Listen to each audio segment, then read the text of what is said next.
રાજકોટમાં death zone સમાગમ ઝોનમાં માત્ર અધિકારીઓ જ નહીં પરંતુ નેતાઓ પણ દોષિત હોવાનું કહેવાઈ રહ્યું છે।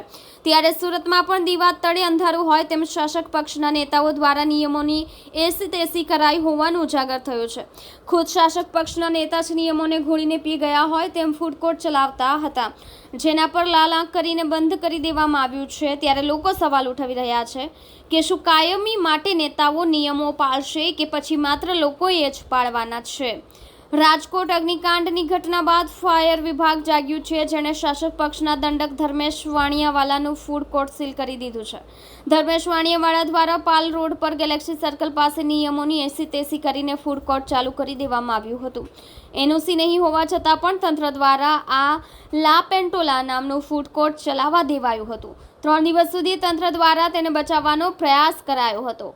નિયમ વિરુદ્ધ ચાલતા ફૂડ કોર્ટ પર સવાલો ઊભા થયા હતા, જેથી કરીને તેને બચાવી શકાશે તેમ નહીં લાગતા ચોથા દિવસે ફાયર બ્રિગેડ દ્વારા આ ફૂડ કોર્ટને પણ સીલ મારી દેવામાં આવ્યું હતું। ખુદ મનપાના શાસક પક્ષના દંડકનું જ ફૂડ કોર્ટ સીલ થઈ જતા અત્યાર સુધી કેવી લાલિયાવાડી ચાલતી હતી તેની મનપા કચેરીમાં ભારે ચર્ચાઓ ચાલી રહી છે।